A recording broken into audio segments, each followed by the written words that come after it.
So welcome, everybody, to the very first ever Economy of Francesco Incubator Demo Day.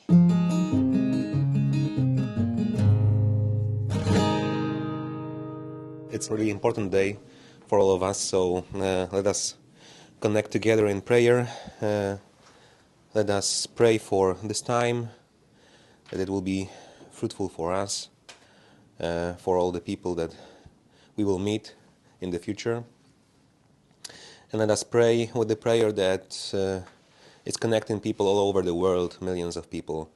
Let us pray with the words that Jesus taught us. Our Father, who art in heaven, hallowed be thy name. Thy kingdom come, thy will be done, on earth as it is in heaven. Give us this day our daily bread, and forgive us our trespasses, as we forgive those who trespass against us. And lead us not into temptation, but deliver us from evil. May Almighty God bless you, the Father and the Son and the Holy Spirit. Amen.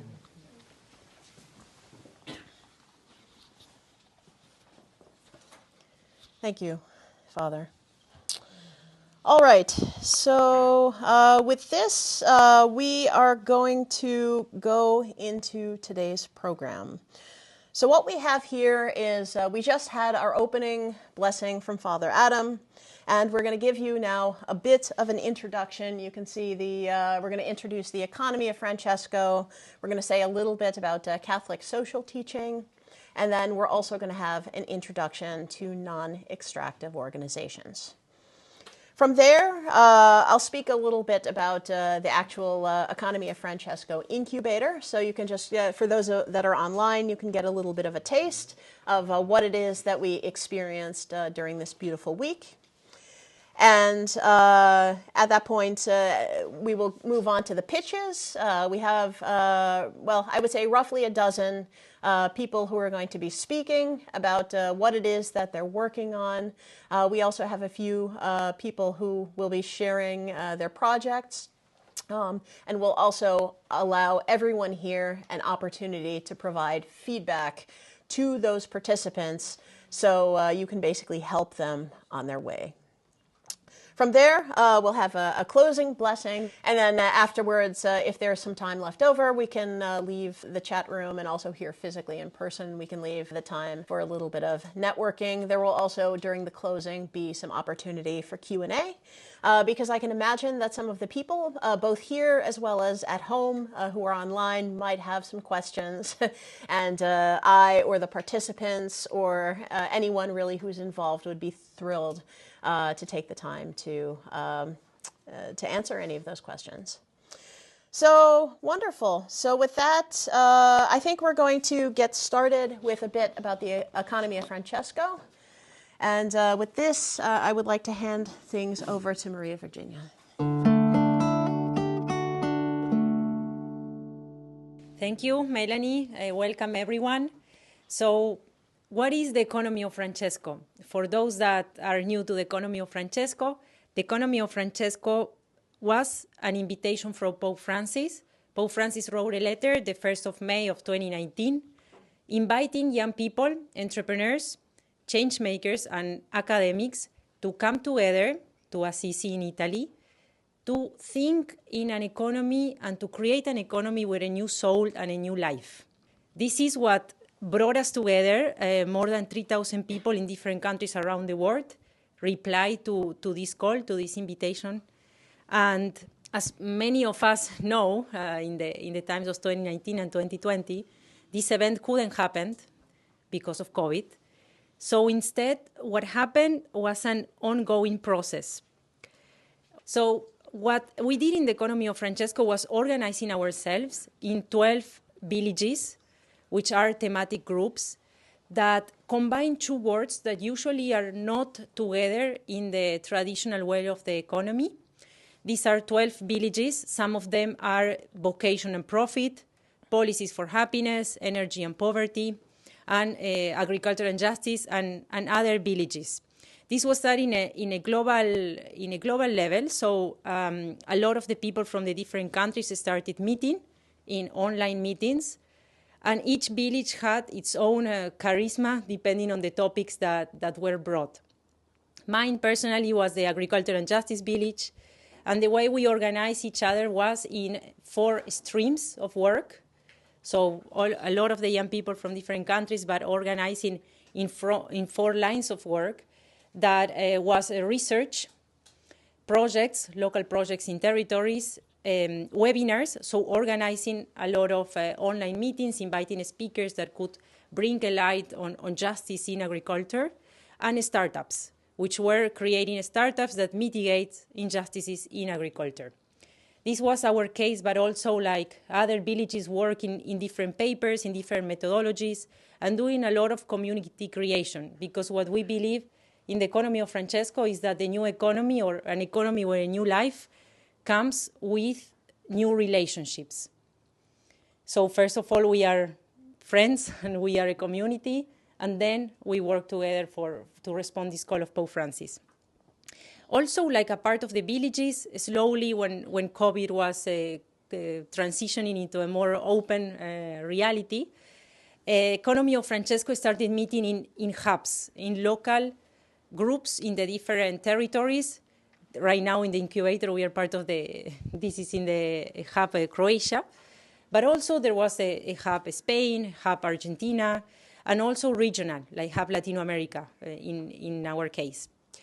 All these local hubs also creating projects, but that are more locally for the realities.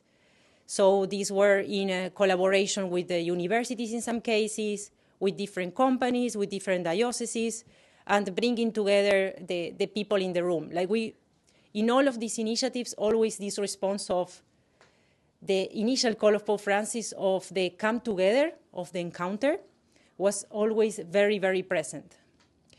And this work was organized in villages, in hubs, but also other global experiences which are transversal to all the villages, like the Economy of Francesco School that started since the beginning, when each year, this is an online school that is open for everyone that wants to join.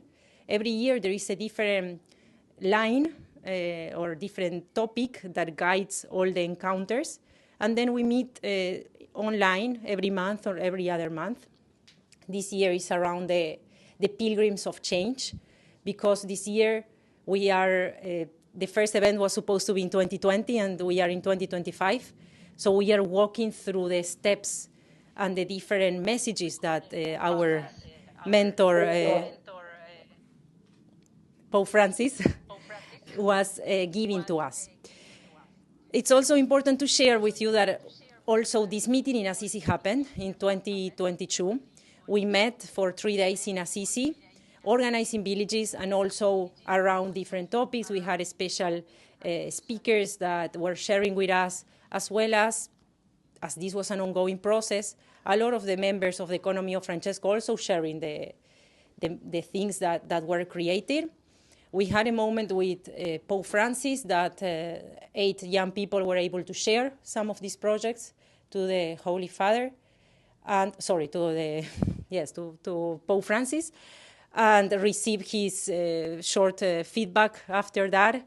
And in this message that he gave us, like he always, like every year, even that we sometimes do online meetings, like, and he brings a message to us. This one was face to face. He always like give us an impulse and a new message to carry.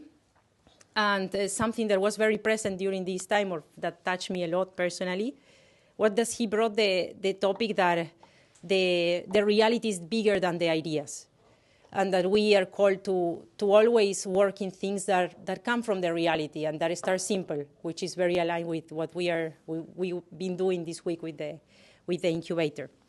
As part of this meeting in Assisi, we also work in villages, I was sharing before, and we work in a final statement.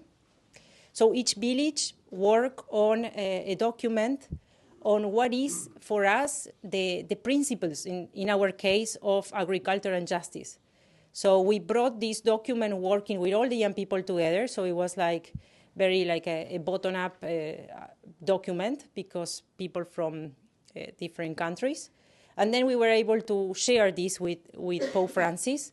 And then as a closing, we signed a manifesto that is available and is one page, which has all the main principles that the economy of Francesco stands for.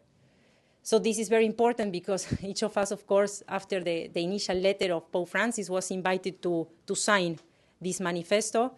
And the youngest person in the room was the one that represented all of us and signed that together with Pope Francis.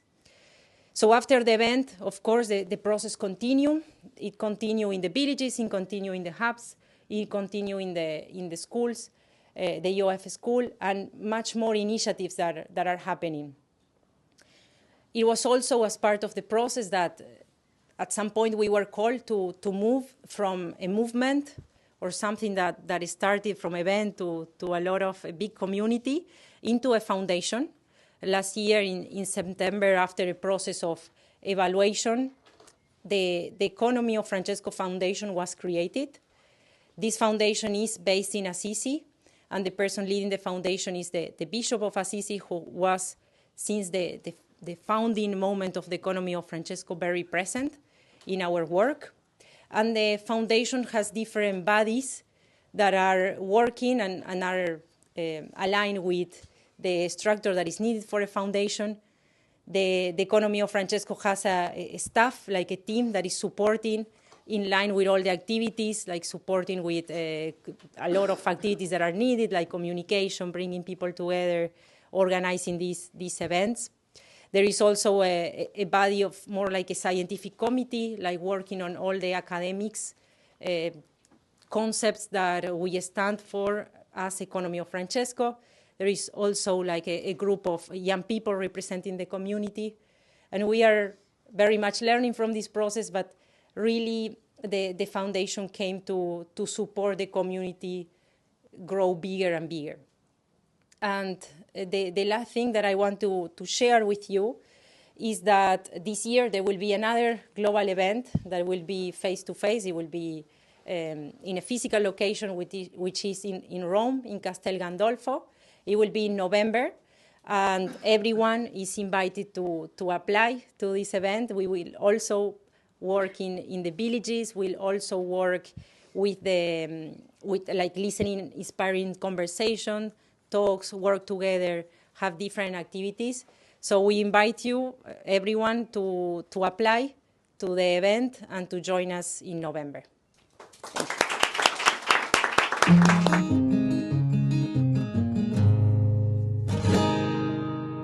Yeah, my name is Bruno Petrušić. I'm a member of the Business in Transition Village of the Economy of Francesco and one of the 3 coordinators of Croatian National Hub of the Economy of Francesco. By profession, I'm a theologian. So yeah, we do like to speak about anything.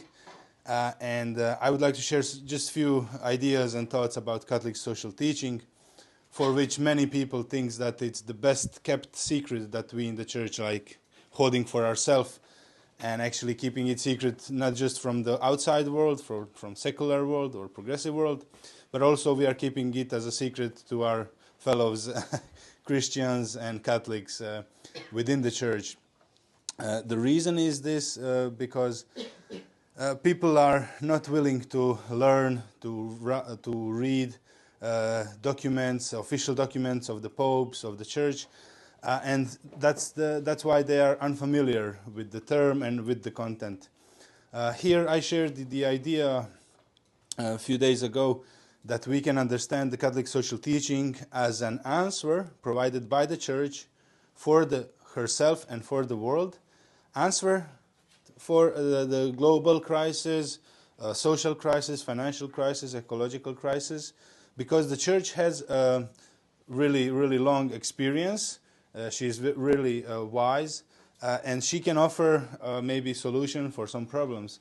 And that's what the popes and dicasteries and bishop conferences are doing through the content of Catholic social teaching. So every time when some crisis happens, church, try to get answer to this. For instance, we all remember, maybe you who are younger, you don't remember that, but 2008, we had a big financial crisis, global crisis, and just year after that, Pope Benedict XVI wrote the Caritas in Veritate encyclical letter to the world, providing some insights how the world can wrestle with this crisis.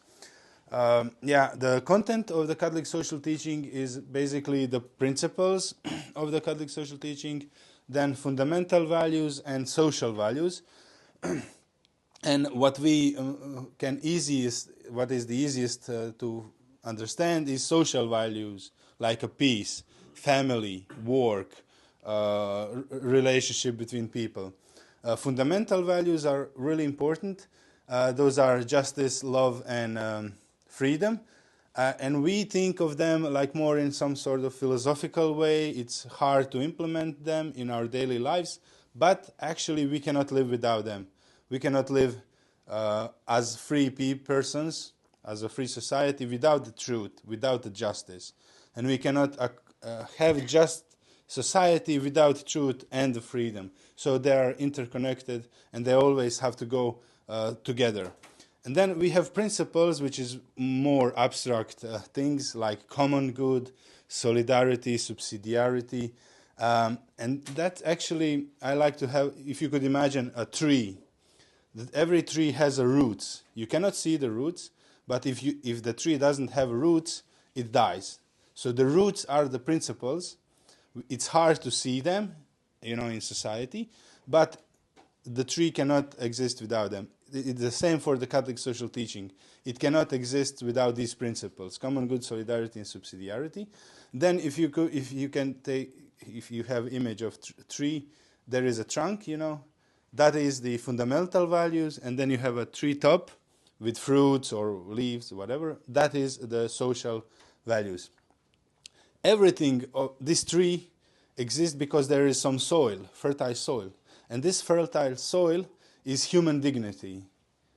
So human dignity is like something that we must have if we want to build community, if we want to understand a human person.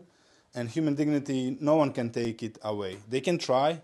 You can try to give your human dignity away, but it's something that is inside. And in the Catholic theology, we think on human dignity as a thing that is connected with the idea of imago Dei. It means that every human person is created on the image of God. Okay, so that's basically the content. This content is then written in a social encyclicals, as I said, from the popes or from the dicastery or from bishop conferences or from bishop himself. And it's our job, and we do it lazy because people are not familiar with the Catholic social teaching. It is our job as theologians to spread the word about the Catholic social teaching, and that's why I'm really, really happy to have this event, even this online event, where we combined Catholic social teaching, economy of Francesco, non-extractive organization, so we can work together.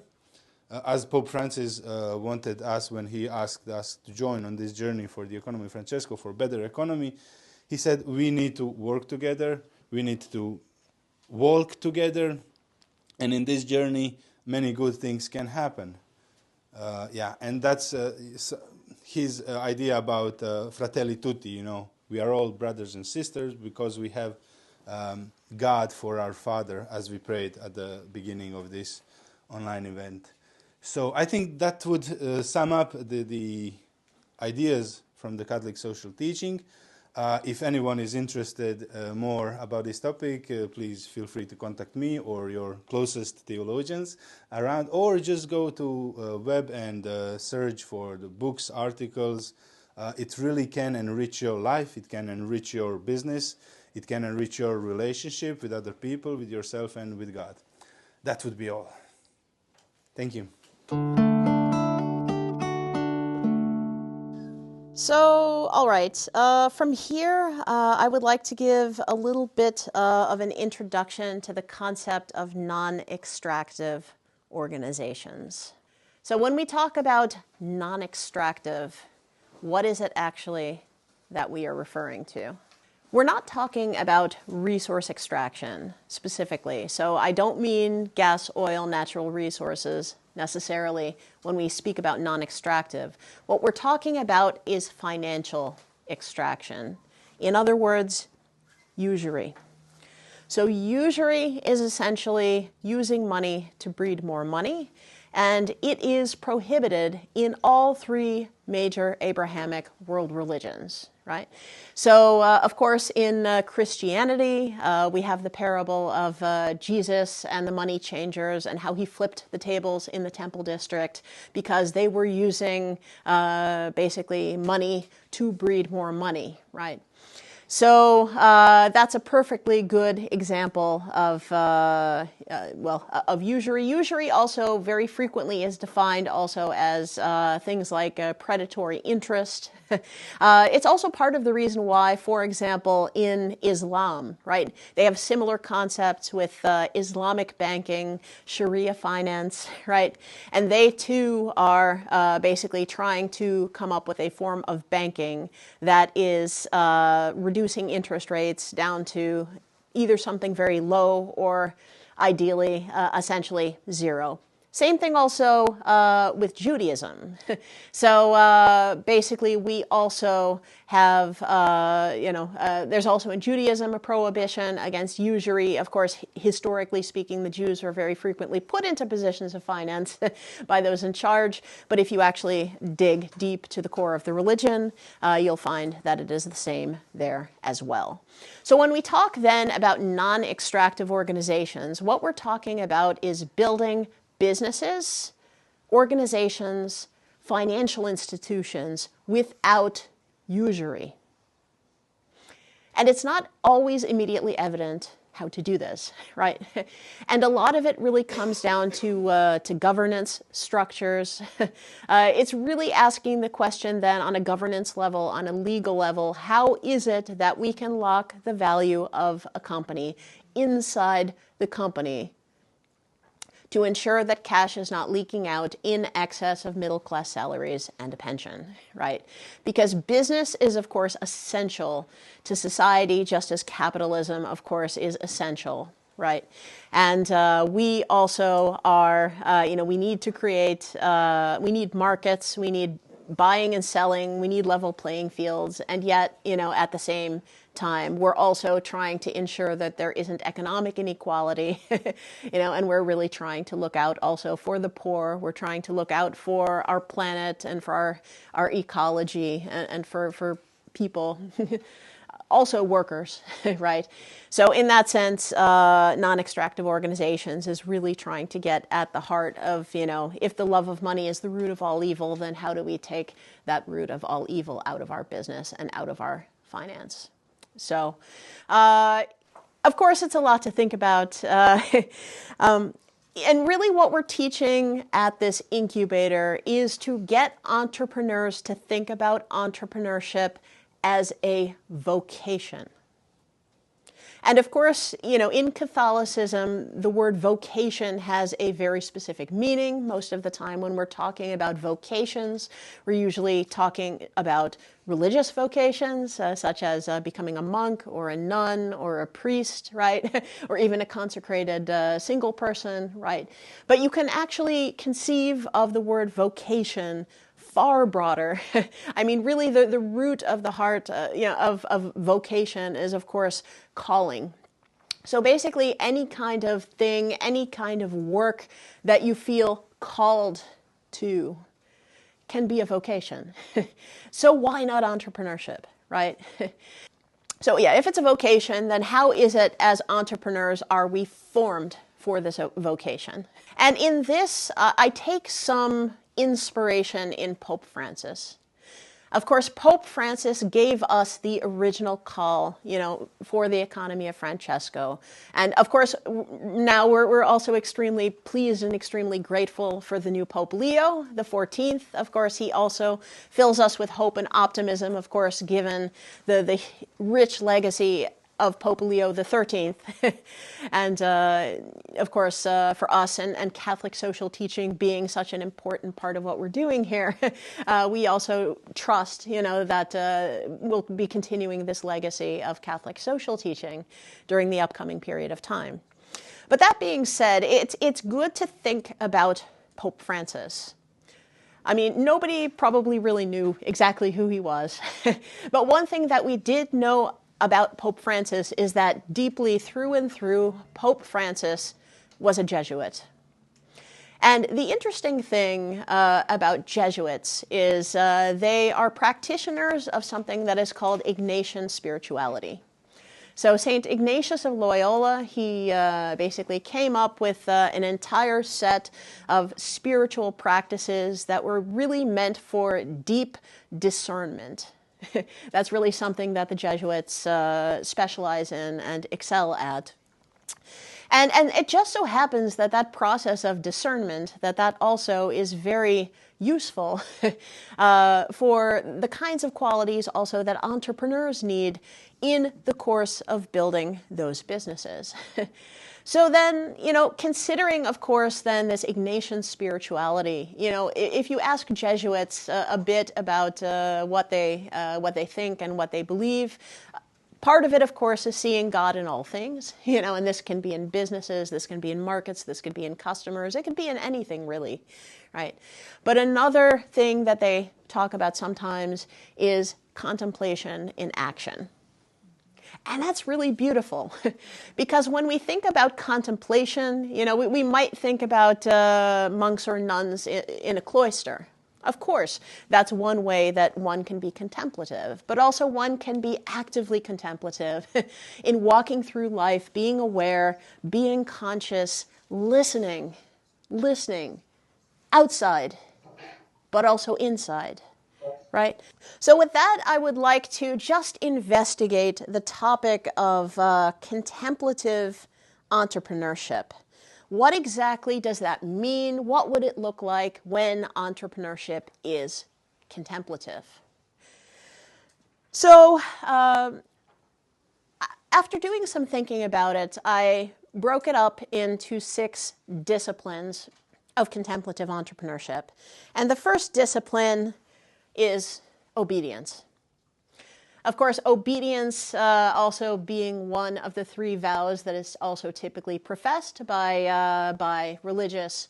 Their vows typically are obedience, poverty, and chastity. Not all of these vows are necessarily appropriate for entrepreneurs, but I think we can also take some inspiration in some of them.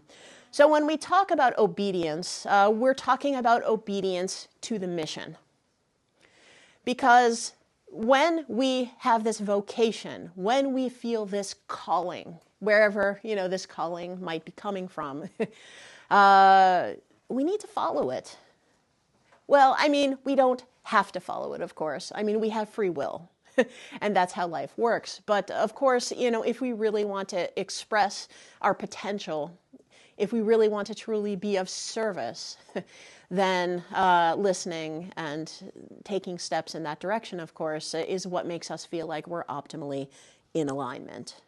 So, and oftentimes, also as leaders, we think sometimes that we know better. Sometimes also we just feel like we're getting headwinds. Life is pushing against us. Maybe our business idea isn't really working. And sometimes the best thing we can do, as entrepreneurs, we just want to push through things. And yet sometimes part of being obedient is understanding that the best thing that we can do at such moments is just to surrender. And this too is part of entrepreneurship, right? And it could be, understanding for the first time that maybe that product market fit isn't exactly what we thought it was going to be, and maybe we need to pivot instead of persevere, right? But just understanding that when we hear things interiorly that maybe something isn't sitting quite right, or exteriorly just understanding that that brilliant idea that we had maybe isn't landing quite the way we thought. Just continuing to hold on to our North Star and keep taking steps in the direction, following that voice, following that feeling that we're getting, following that call. The second discipline of contemplative entrepreneurship is poverty. And of course, most people are going to hear this and they're going to think, yeah, okay, I'm out, right? Because isn't that why we're starting businesses, right? Just to make money, to, come on, show me the money, to get rich. And yet, if we want to create businesses that are non-extractive, that have financial incentives that are deeply realigned, it means that we need to let go of our idols. And these idols include money. It includes fame, right? Status, these kinds of things. And in particular with non-extractive organizations, really at the core, at the key, at the heart of it is non-extractive governance structures. And this can include topics like steward ownership. So there was a very heavy emphasis here at this incubator on non-extractive governance structures, alternative ownership structures, things like steward ownership. We also were considering cooperatives, also hybrids of the two, things like steward-owned co-ops, But basically anything where we are fundamentally realigning incentives. You can also consider this to be a form of systems thinking and applying systems thinking to both business as well as finance. So, but with steward ownership, perhaps first I can explain what steward ownership is for those who are not familiar with it. Steward ownership is basically embedding biblical stewardship into your companies legally. And when I talk about biblical stewardship, then the best way that you can understand it is by considering the parable of the talents. I'm going to read it for you just for those of you who are not already familiar with this. So this is from Matthew 25:14 through 30. For it will be like a man going on a journey who called his servants and entrusted to them his property. To one he gave 5 talents, to another 2, to another 1, to each according to his ability, and then he went away. He who had received the 5 talents went at once and traded with them, and he made 5 talents more. So also he who had 2 talents made 2 talents more. But he who had received the 1 talent went out and dug in the ground, and he hid his master's money. Now, let me pause for just a moment. So right now, the scripture is using the word talent, but actually what it's talking about is money. So basically, the master had entrusted these men with some money. So basically, one man received 5 amounts of money, one received 2, and one received 1 amount of money. So one man basically took that money, dug a hole in the ground, and hid it. And the other 2 had invested it. So let's continue with reading this. Now, after a long time, the master of those servants came and settled accounts with them. And he who had received the 5 talents came forward, bringing 5 talents more, saying, Master, you delivered to me 5 talents. Here I have made 5 talents more. His master said to him, well done, good and faithful servant. You have been faithful over a little. I will set you over much. Enter into the joy of your master. He also, who had the 2 talents, came forward, saying, Master, you delivered to me 2 talents. Here I have made 2 talents more. And his master said to him, Well done, good and faithful servant. You have been faithful over a little. I will set you over much. Enter into the joy of the master. And he who also had received the 1 talent came forward, saying, Master, I knew you to be a hard man, reaping where you did not sow and gathering where you scattered no seed. So I was afraid, and I went and hid your talent in the ground. Here you have what is yours. But his master answered to him, You wicked and slothful servant, you knew that I reap where I have not sown and gather where I have scattered no seed. Then you ought to have invested my money with the bankers, and at my coming I should have received what was mine, my own, with interest.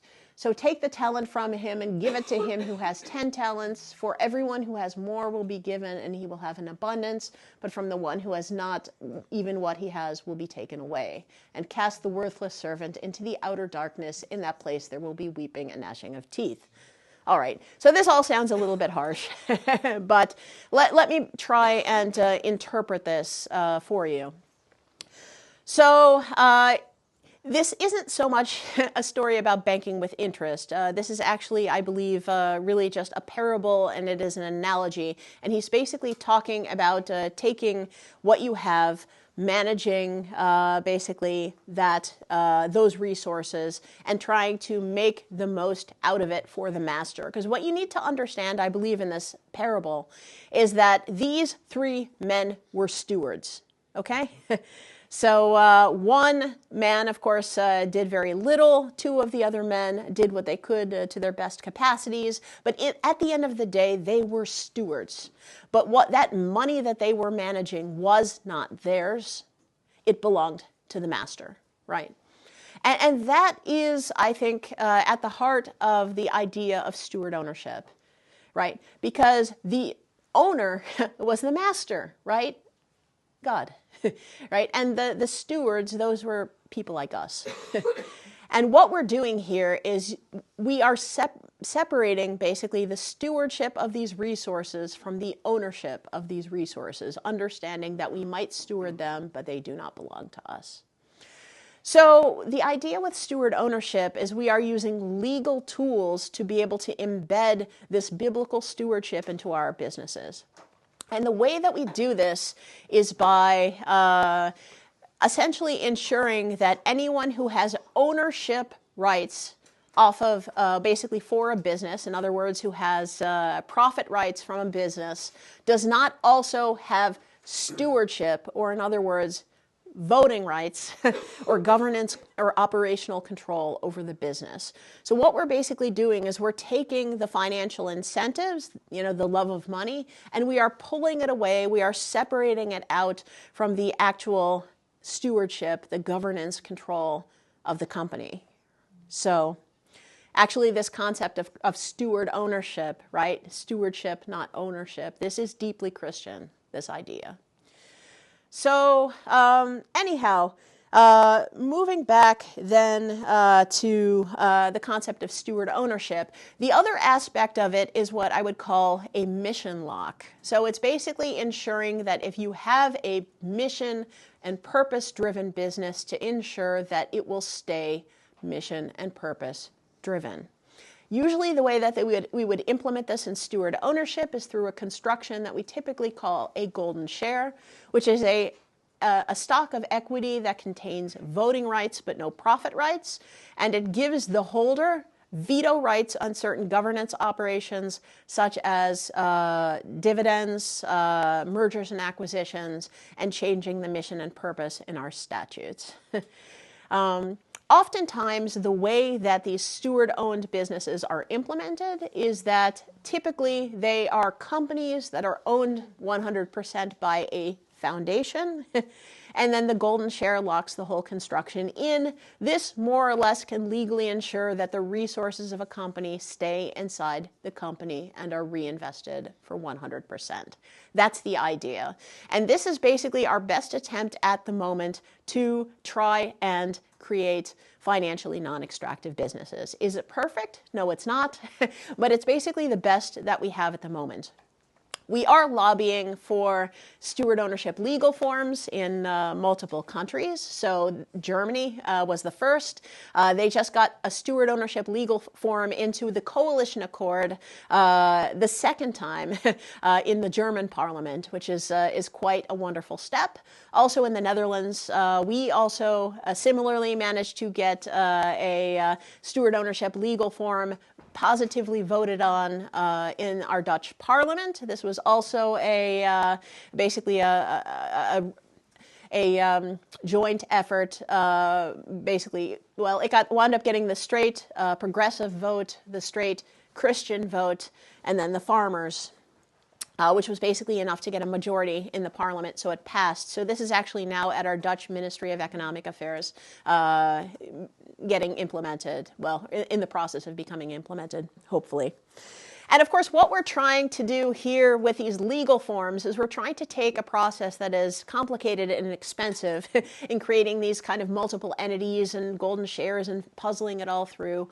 And we're trying to just make the whole thing simpler, right? And to put it in biblical terms, we're trying to make crooked paths straight. Right? And on top of that, we've got this new thinking and putting this this into biblical terms. You know, we have this new wine, and new wine should not go into old wineskins because it will burst them, right? And we need to create new wineskins for the new wine. And that also is what we're attempting to do with these legal forms.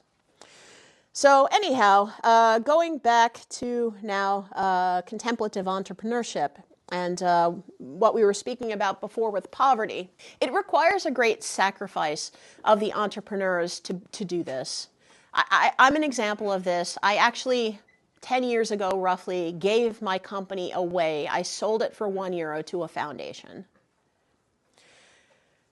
It's not to say that I'm living in poverty in the absolute sense, because I still get a nice, comfortable middle-class salary and a pension, you know. But I'm basically middle class. But the huge windfall that I could have had from selling my cybersecurity company, because I am the CEO and co-founder of Radically Open Security, which is a 10-year-old, 50-person cybersecurity company with millions in revenue. You know, it's a good company. I could have been wealthy by now, and I sacrificed that chance by wanting to make my business steward-owned.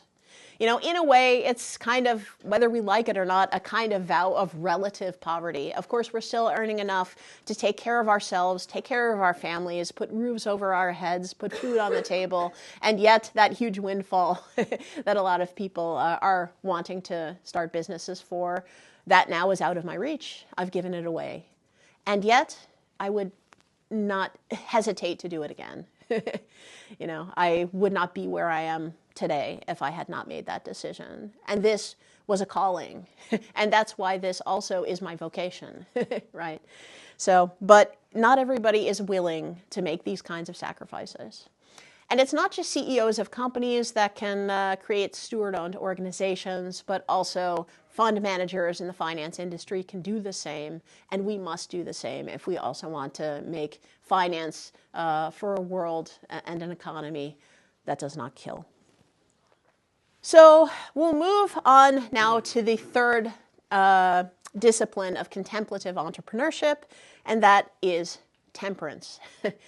So temperance basically means moderation in all things. Well, I mean, the theologians can correct me if I'm saying anything that's wrong. But this is basically one of the virtues, and it basically just means that we're trying to avoid some extremes. This is kind of difficult to do, I think, for CEOs, avoiding extremes, right? Because on the one hand, you know, we are leaders. And because we are leaders, you know, we're used to being up in the front, and we're used to being on stage, and we're used to having our big egos and, you know, having to manage a lot of people. And yet the same qualities that make us good leaders sometimes make us really bad managers, you know. And some, you know, sometimes as CEOs, we lose our temper, right? Or we just, you know, things happen and it's just very difficult emotionally, you know, to be able to control ourselves and to be able to do the right thing. And yet this kind of character development, we have no choice. Because if we don't do these things, then we will mess up our businesses also, and we will hurt people, and we will hurt the business, right? And it's always something I've struggled with personally, right? I mean, I'm a techie, so I mean, generally my motto is sort of like, you know, technology is easy, people are hard, right?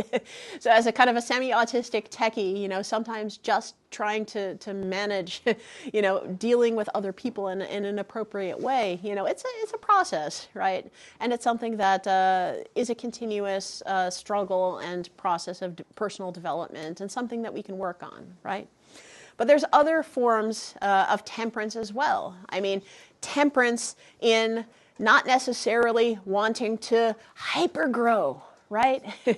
Because we talk about moonshots in the startup ecosystem, right? You know, to the moon, right? But we need to also understand that we need to think big, start small. And there's, again, many biblical sources that will support this kind of thinking. So in terms of starting small, I think that it's also useful and it's also instructive to think about the mustard seed.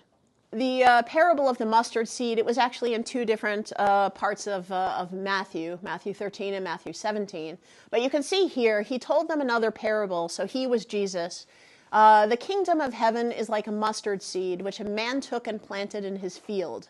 Though it is the smallest of all seeds, yet when it grows, it is the largest of garden plants and becomes a tree, so that the birds come and perch in its branches. And then the second time, he also says, he replied, because you have so little faith, truly I tell you, if you have faith as small as a mustard seed, you can say to this mountain, move from here to there, and it will move. Nothing will be impossible for you. So that's interesting, right? I mean, Jesus is saying that something so small, faith in something so small can move mountains. And yet, Silicon Valley tells us we need mega amounts of investment and absolute hyper-growth so we can corner the market, right? So we can disrupt industries. And we need to be asking the question, do we really want to be disrupting? Do we really want to be dominating? Do we really want to be taking over? We don't have to. Temperance. It's okay. And it's the same thing also in thinking about growth. Right? Because we, as entrepreneurs, always tacitly think that growth is good, more growth is better, exponential growth is best, right? You need this hockey stick curve or you are just being left behind. And yet, is this true? And is this Christian?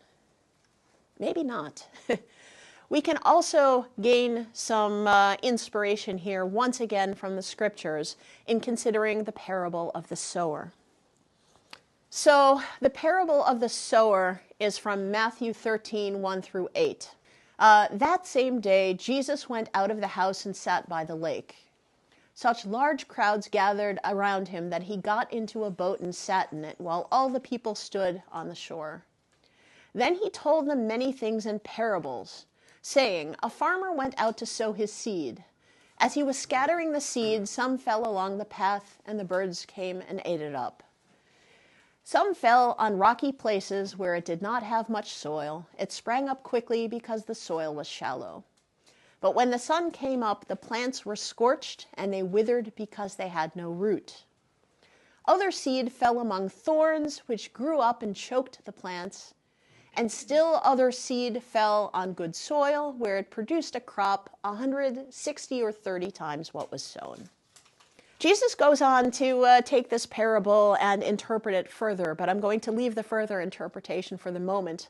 What I want to look at here is the fact that we're scattering seeds, right? And you can consider these seeds to be our startups. These seeds are our business. And of course, these seeds, as with, the mustard seeds, are going to grow. However, how is it going to grow? There's a lot of thinking out there in the new economics realm, things like post-growth, degrowth, donut economics, that are tackling specifically these kinds of topics. And it's all a bit confusing. Particularly with post-growth and degrowth, what we are really asking the question is growth good? I wouldn't say that growth is bad. And I think this is a common confusion also about post-growth and especially degrowth. Nobody is saying that we don't need growth. Nobody is saying that our businesses don't need to grow. If your business doesn't grow, then you have no business. End of story. But the point here, though, is it's more of a question of how are you growing? And, these these details are important, and we can take this concept of growth and place it within the framework of the donut as presented by Kate Raworth, who wrote the very wonderful book Donut Economics. And Kate Raworth, by the way, also happens to be on the advisory board of the Economia Francesco. And in fact, she will, I believe in a month or two from now, be giving a presentation actually at the Economia Francesco school. But the point here being that with the donut, we're essentially trying to find the safe and equitable space between ecological limits and social constraints on the inside. And essentially, we can grow, but only up until a certain point. And she's trying to create a visualization of an economy that is not just up and to the right, but rather that is circular. So that is also very similar, that it's a different kind of illustration of growth. And similarly, Kate Raworth also in her TED Talk also tells a story about growth in the sense of things like living creatures and plants, for example, trees. And what she says is that at the very beginning of a tree's life, a tree grows really quickly, almost exponentially. But then at a certain point, this tree starts to flatten out. And then, at a certain point, it's reached its maximum size. So then that tree, it stops growing and it starts thriving. And if the tree wants to grow further, well, it can't. It's already reached its maximum size. But what the tree does next is it drops seeds. And then those seeds form new little trees. And her question being, if this is how nature does it, then why is it any different with our businesses? See, there's one thing in nature that grows exponentially forever, and it's cancer. And it is toxic to any ecosystem that it is living upon. So why then does it inform how we do business? So coming back now to this parable, what we need to understand is that Silicon Valley hypergrowth model, that is the second case of this seed, right? So with line 5 here, some fell on rocky places where it did not have much soil. It sprang up quickly because the soil was shallow, but when the sun came up, the plants were scorched and they withered because they had no root. That is hypergrowth. It is growing too quickly. It has no root. We're being called as entrepreneurs instead to plant our seeds in good soil, where it might grow slower and more organically at the beginning, but ultimately it will produce a crop 100 or 60 or 30 times what was sown, right? And that is the beauty with organic growth, with bootstrapping, with starting small, growing organically from customer revenue. This is also part of the basis of non-extractive organizations. All right, going back to the next discipline of contemplative entrepreneurship is Sabbath and rhythm.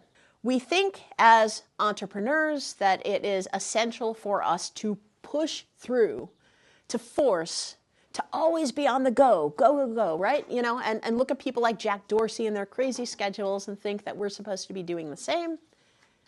Not so much.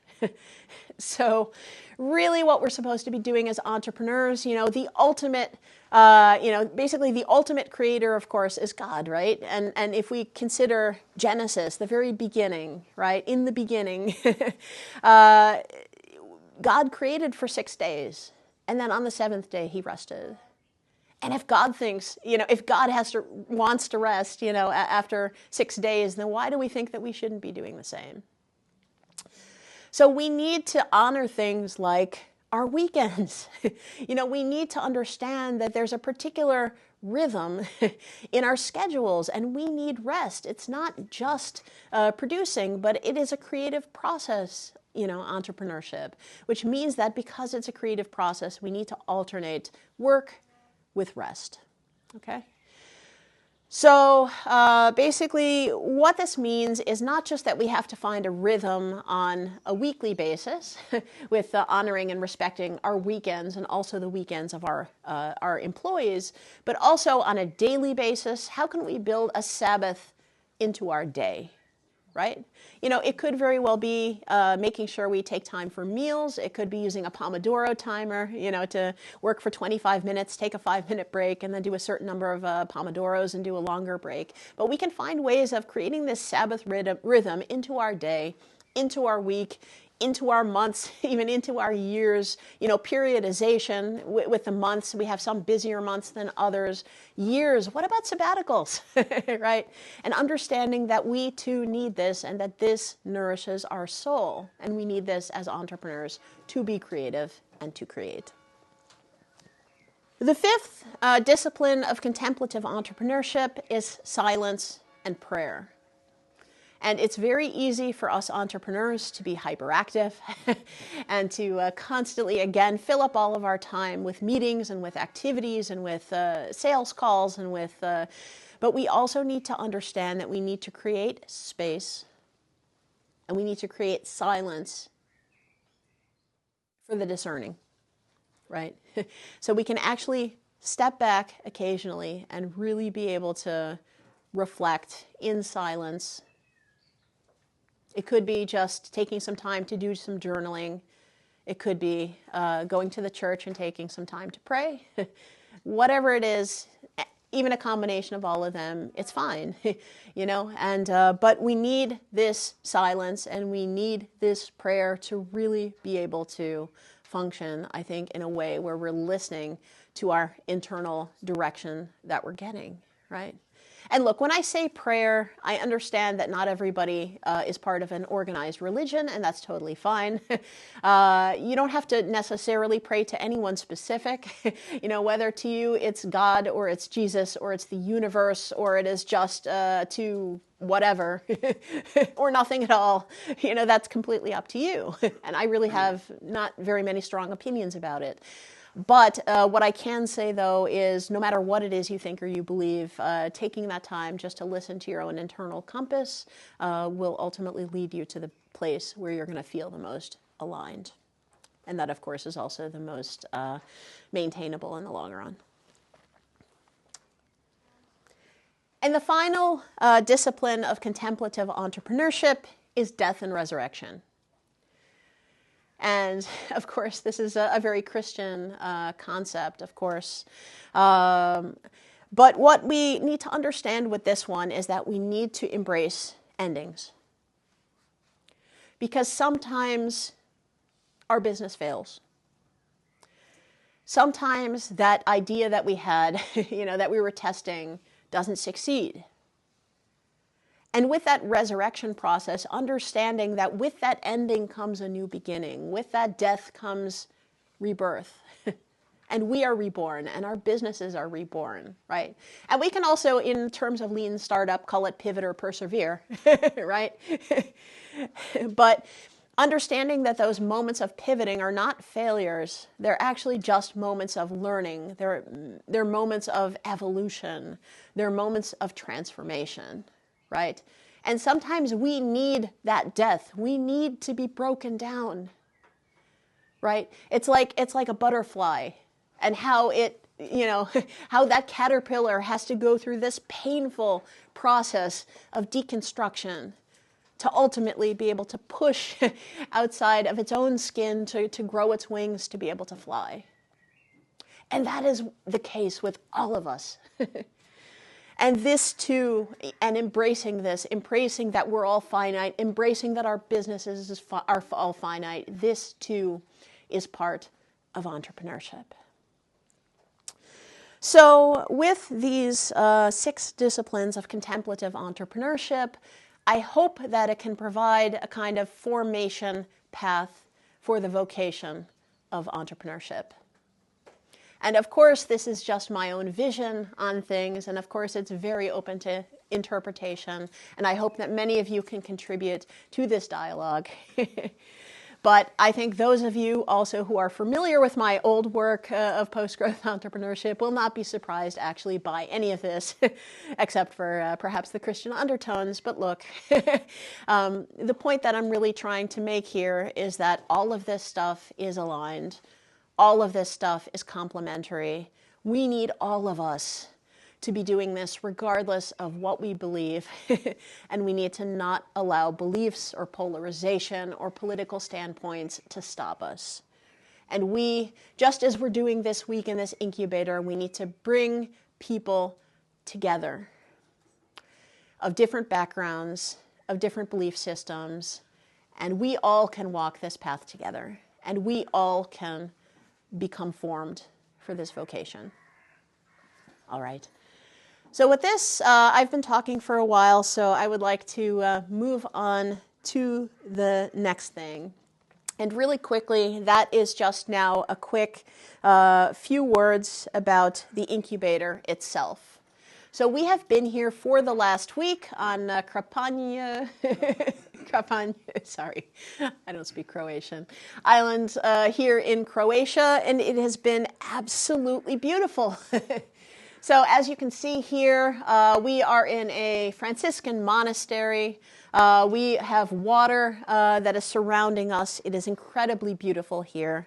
We have a beautiful group of people who were kind enough to join us this week. We've been, I would say, roughly between 15-ish people who joined us, which is basically a fully fledged cohort, and this has been such a privilege, and this has been such a joy. We've had a number of different instructors. In fact, we have had 14 in particular. The vast majority of them were recorded, which means also these recordings later on with some editing will also be put online just so we can share some of our experiences and our learnings with the rest of you, also including those of you at home. But of course, with this learning, we were also here to work. So you can see here that all of our founders, they've been working on business model canvases. You can see that we have had sessions outside, check-ins, check-outs, brainstorm sessions, group work, presentation and pitch training, different aspects throughout this week where we were working on developing and forming ourselves.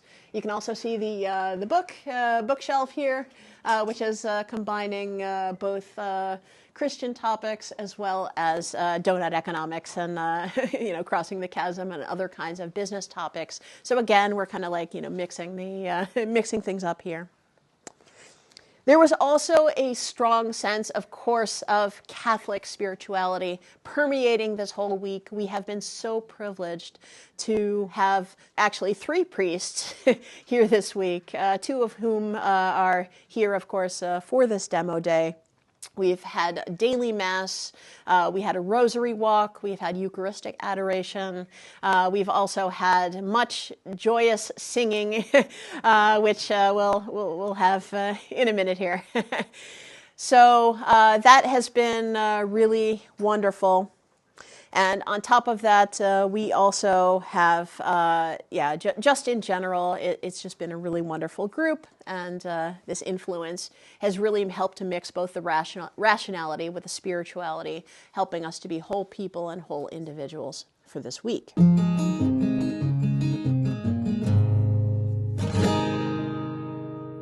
We, the sisters, were the servants of the Purest Hearts of Jesus and Mary. We're a religious community founded in Miami, Florida. We are currently serving in the Diocese of Gliwice, Poland. So we've been there for a little less than 2 years. And we're happy to be here as part of this incubator. We are bringing ideas of different projects that we want to develop in our diocese. So this has been very enriching, learning new tools and new methods how to implement our Catholic heritage and the treasure of our faith into business models that are sustainable and that have an impact for our society at large. So thank you so much. And we're joining here as well, joined by Carol. If you want to introduce yourself. Or I think I introduced myself a bit more later, but hi, Carol, representing Amsterdam here. Very good. And so now we just want to lead you into a song and maybe also a little time of prayer and reflection.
Amazing. So great. So we're going to continue now with other people. First, we're just going to start with a few experience stories from participants this week about how they experienced things. And then after that, we will get started with the participant pitches. So first, we're going to start with Carol Tarr. So please come up and join us. Perhaps you can be kind enough just to share a few reflections. And Carol, by the way, is absolutely amazing. She is involved with sustainable finance and also with the Francesco Collaborative. So,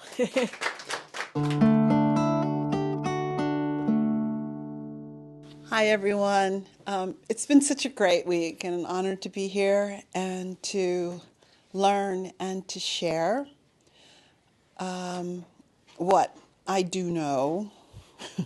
Which is how much do I know, right? I feel like I know very little and I've gained a lot, but I was able to share my interest and my work in integrating Catholic social teaching with impact measurement and management frameworks, and able to, I think, push our participants to really consider putting who at the center of what they're building their business models about, like to always consider the poor and to always consider the cry of the planet and how much further can we go, how much deeper can we go, and the scope and the scale of the problem, and to always have that be the guiding star. And it's been an amazing week in this environment, for discernment and contemplation, and there's been space to do that in ways that I haven't found anywhere else. So to be in the middle of a tough question and to look up through the trees into the sky, or to walk alongside the water, or to go into the chapel for Mass, or adoration of the Eucharist, or walking rosary, a rosary walk, walking rosary, all of these things, and to do it with business on the mind, and purpose, and mission, and values.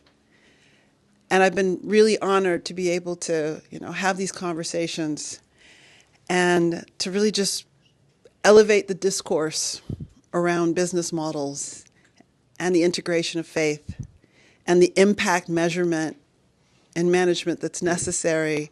Because I always say, if you're not measuring for your impact, it's probably negative. I got that from a really wise woman in Amsterdam. So, it's been a great week, and I would fully encourage anyone who has the opportunity to join to do so.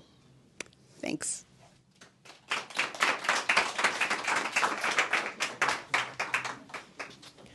amazing. And next up, we have Father Sylvester, who is actually joining us here from Rome, from the dicastery for the promotion of integral human development. So thank you so much, Father, for joining us.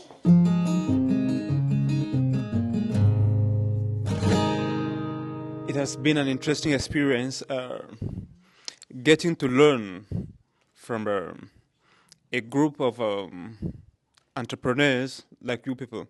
And I think the experience has been so tremendous. And it has been a packed week. Every minute, every second of this moment of this week has been so enticing, so enlightening. From waking up, the discussions at breakfast, getting into the business world. And I must commend the effort of the organizers and the interveners. Even those who don't have an idea about business are living from here with such impact, and I believe we are going to do great things. Learning such business activities tied to positive moral principles, and it is so enlightening and so wonderful. I don't think I'm going to do justice by summarizing this whole week or the event in just these few seconds, but it has been a tremendous event, And as I say, I'm looking forward to maybe the next event. Yeah. Thank you so much. Thank you.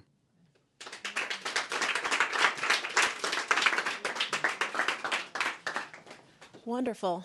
Thank you so much, Father Sylvester. Great. So now we are going to get to the good part. And the good part is going to be the pitches. So we're going to start actually with a group of students who are Croatian, who are joining us for yesterday and for today in this event. Of course, we're very pleased, very honored also to have young people joining us, and we look forward to hearing your story.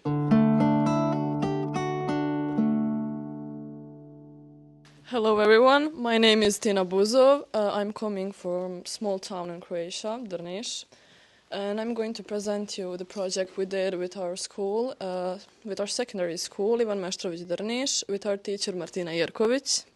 The economy of Francesco, wooden souvenirs for sustainable tourism. This is the poster made by my teacher, drveni suveniri za održivi turizam. About the project connects my school, Ivan Meštrović Secondary School in Drniš, and Ruđer Bošković Technical and Industrial School in Sinj, the Juraj Bonači Center Sinj branch. The goal of the project is to develop an innovative wooden souvenir that promotes sustainable tourism. The project gets funds from Croatian Ministry of Tourism and Sport of the start work. Project participants include carpenter pupils who create unique wooden souvenirs using environmentally friendly materials and techniques. Economist pupils who develop a promotional campaign logo, name, slogan, and the project and they made website. Participants from the Juraj Bonači Center Sinj branch who complete the finishing touches on the souvenirs through creative expression in art workshop. Project contribution, practical skills, students gain knowledge in woodworking, creativity, and innovation. Interdisciplinary collaboration connects different professions and encourages teamwork. Promotion of sustainability educates on ecological aspects of production and marketing, and social inclusion and enables people with disabilities to actively participate in the community.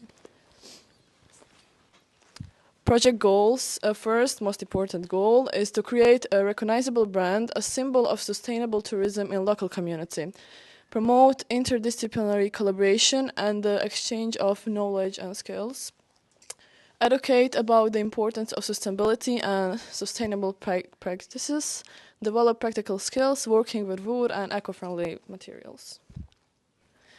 Implementation methods, creative workshops, brainstorming, sketching, use of CAD software for design. Then we have digital tools, use of graphic software and website creation tools. Hands-on workshop activities, demonstrations guided by teachers. Collaborative activities, group work, partnerships with local instructions, PR activities.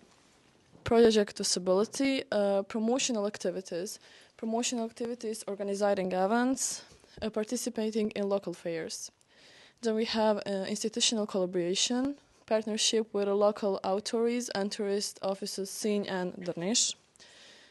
Digital presence, project website, active use of social media. Then media coverage, press releases, media involvement in events, local online papers, Šibenikin, Dalmatia News, Radio Sinj, and Dalmatia. Now we're going to watch a short movie made by my teacher. That's a movie of our short trip to Sinj.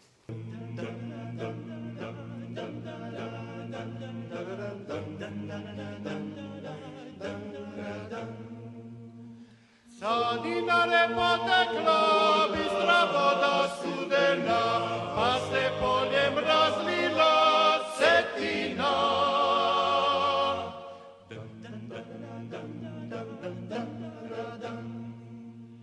Vodu cura molila, da bi drago ljubila, pa joj pjesmu najljepšu pjevala. Oj, cetina rade, daj mi duša napije tvoje vode studene.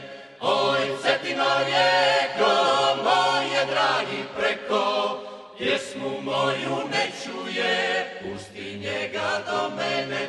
Pjesmu moju ne čuje, pusti njega do mene.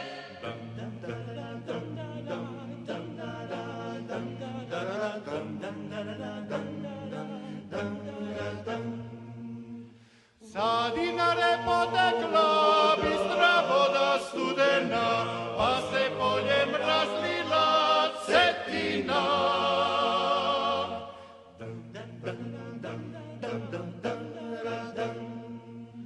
Vodu cura molila, da bi dragog ljubila, pa joj pjesmu na lješu pjevala.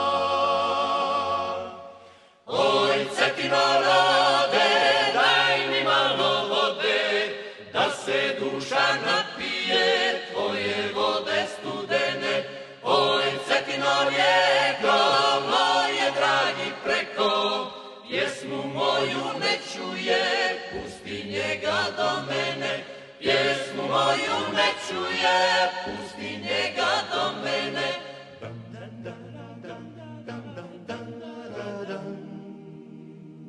So we were with students from SIN, with people with disabilities. It was a cool experience. And these are measurable results. It's 40 plus students involved from 3 educational institutions, 150 plus visitors at promotional events and fairs, 80% satisfaction rate based on participants and visitor feedback. Project sustainability, continuous education, training for students and teachers in sustainable practices, product development, creating a diverse range of souvenirs tailored to the market, long-term partnerships, ongoing collaboration with tourist boards and local institutions. And thank you for your attention.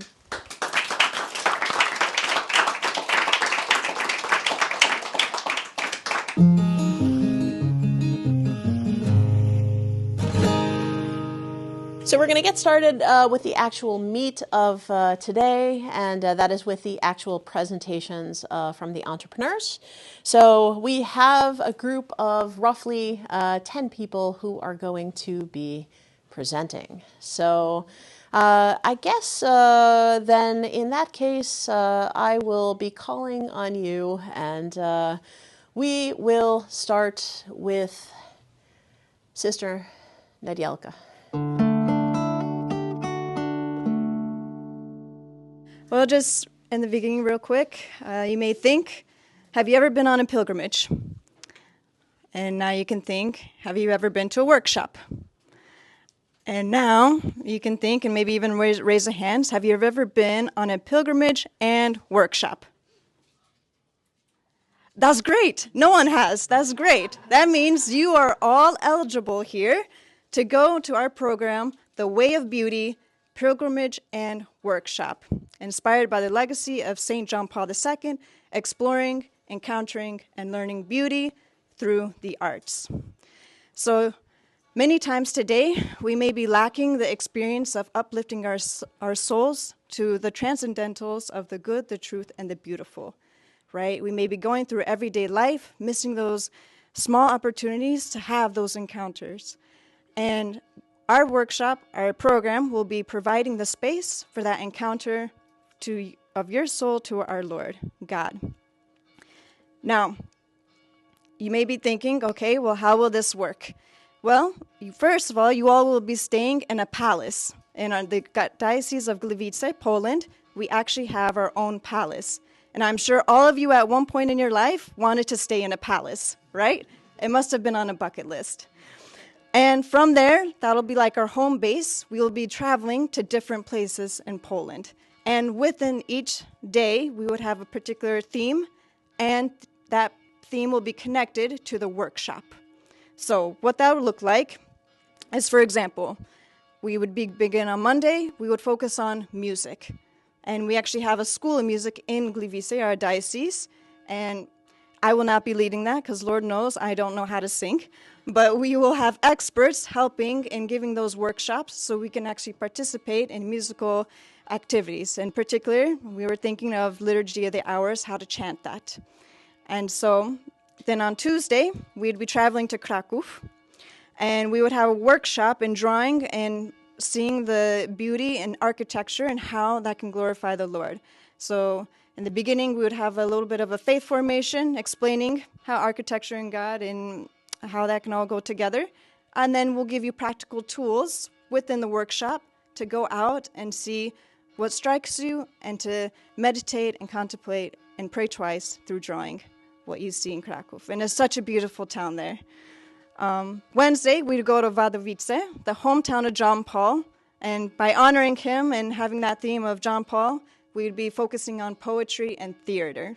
And we'd be giving you the tools through the workshop to actually help you write your own poetry or any theatrical script. And we would always have sharings at the end of each day and meditations, reflections. Thursday, of course, we have to have a Day of Our Lady, as Poland is truly the spiritual center of the world. We would go to Częstochowa, where we have Our Lady of Częstochowa there. And that would be a Marian Day theme, contemplating Our Lady, and having a workshop of making rosaries, but also with the aspect of icons, because she is an icon. And then Friday, we would be pilgrimaging to the mountains, to all the way south to Zakopane in Poland, and we will have the workshop of incorporating the beauty of nature and faith, and having a workshop of plein air drawing of what we see beauty around us. Now, you may be thinking, wow, sister, I like the arts, but I don't know. I don't really know how to sing, draw, but I'm really drawn to that. But that's okay. That's what the workshops are there for you. We will give you the tools, not only for that week, so that you can actually take that with you outside of the workshops and this time. So you may be thinking, okay, we're going to be staying in Palace. There's going to be these workshops. All the materials are included in the workshops. That's way out of my budget, right? No problem. Don't worry. We will be helping with the costs, and we're still figuring out the financial costs, but depending if you're coming from the USA or from Europe, there'll be particular costs within that understanding. And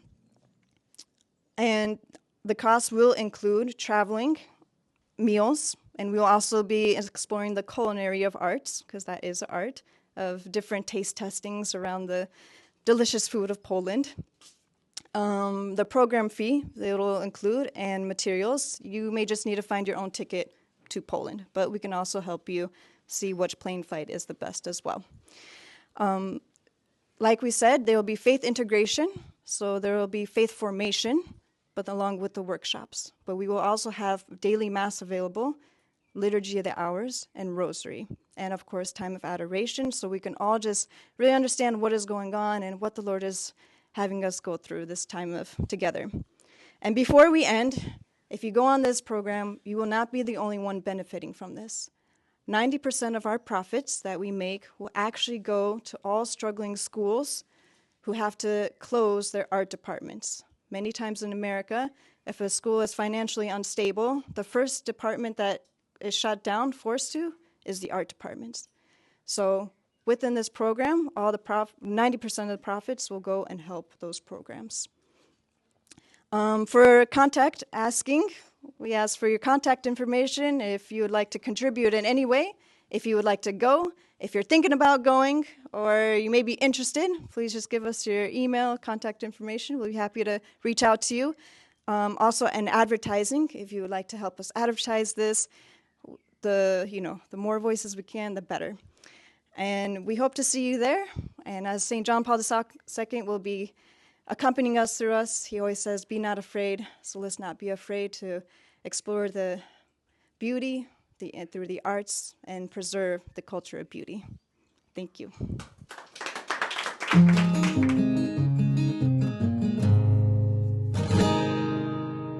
So a few months ago, I was as a tourist with my wife in London. And we always like to take a nice photo or video of the place where we are visiting. And we have really beautiful pictures and videos where so she pictures me, I picture her. Of course, that took some time because she was not satisfied with my pictures. So I had to repeat until she said, "Oh, this is good." In her case, it's a one-shot picture. And we have really nice pictures where I'm standing in front of the Big Ben, or she's standing in front of the Big Ben. But together, and that's a big problem, because, we would ask people walking, "Can you take a picture?" And they were, "Okay, I'll do that." And so we saw that as a problem. And many people who are in a romantic relationship or marriages, they are traveling together and they won't have nice memories from their journey. And it's often that they struggle, as we did, to get nice pictures, nice video. We know that Croatia is a touristic country. I encourage you all to visit Croatia, especially Dalmatia, where we are, and especially Kaštela. And what we are offering now is a new touristic service where we will create memories for you in this beautiful city of Kaštela. We will provide you a romantic experience. We will have a boat take you from one castle to another. You will have a nice dinner, local meals, wine, of course. And we will have a church where you can renew your vows or your relationship. Why we are doing this? Because you're unfamiliar with this probably, but there are Croatian Romeo and Juliet, really people from flesh, living in 17th century in Kaštela, in Kaštelukšić. They are called Miljenko and Dobrila. Their castles are separate, like distance is 800 meters. And this story is true. The romantic story, basically Romeo and Juliet script. So what we are offering to the tourists who are in romantic relationship there, we are offering them a unique experience. So they will be dressed as middle-aged people with really nice skirts and clothes. We will take them from one castle to another by boat, rowing boat. We will tell them story about Miljenko and Dobrila, about our cultural heritage in Dalmatia. And we will get them to the church where the grave of Miljenko and Dobrila is. And upon that grave, they will renew their love, their vows. And after that, they will have a nice dinner. So we are collaborating with a restaurant that is really near. And they will have a dinner within the castle, inside of the castle. And while they are having dinner, we will work on their photos and video. And these kind of memories will be ready for them after they eat their meal. So besides just nice experience, romantic experience, they will have some knowledge or some storytelling. They will be in a boat, not like in Venice, but something similar, and they will have the romantic dinner. That is the basic concept, and we would like to provide that service this summer. And I encourage you all who will be joining us in Dalmatia to visit Kaštela and to ask for this service that will be hopefully established then. What we need contacts from maybe tourist agencies, people who are organizing weddings on board. If someone is willing to get married in Croatia, that's good. Come here. And we are also asking, once it will be finished and published out, to advertise and spread the word about it. So basically, that's it. And I hope you will have a nice stay in Croatia while here. Thank you.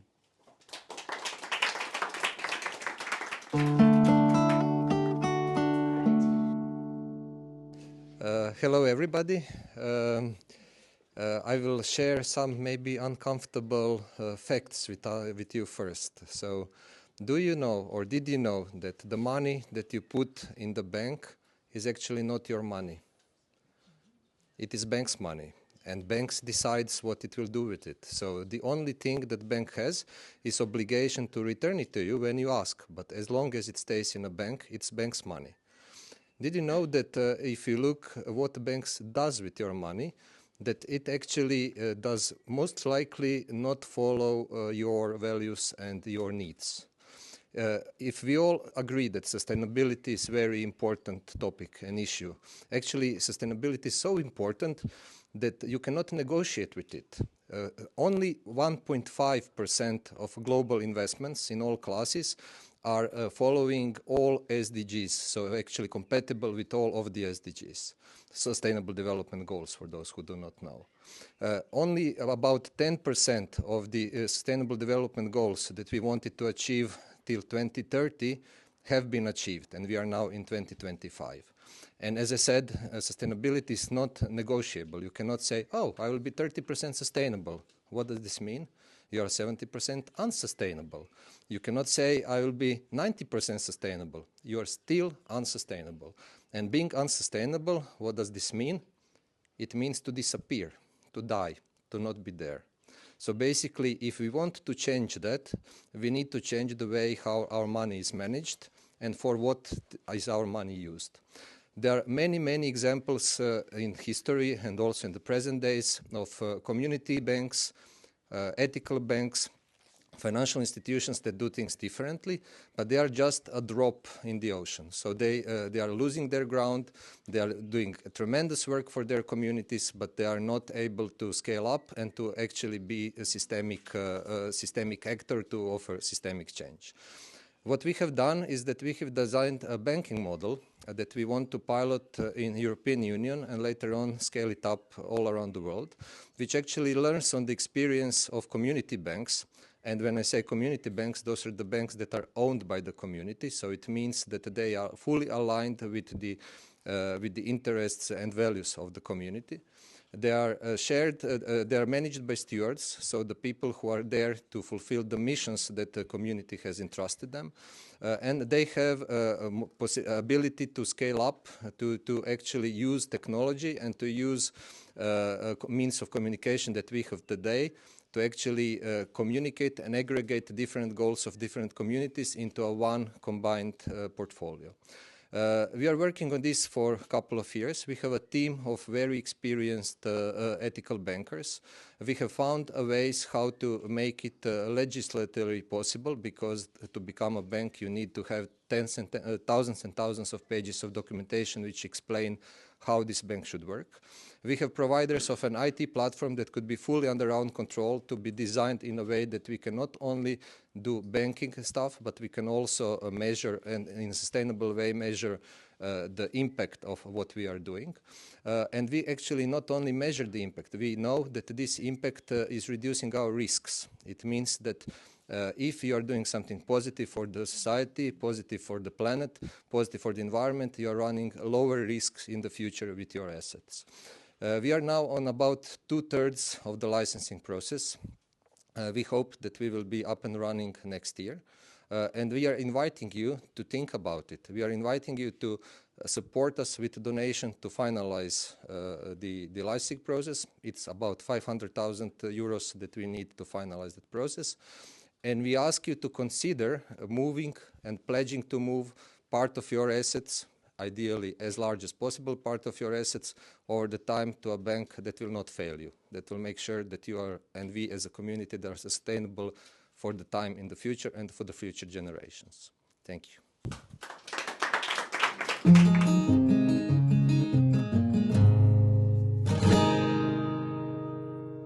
My name is Mirella.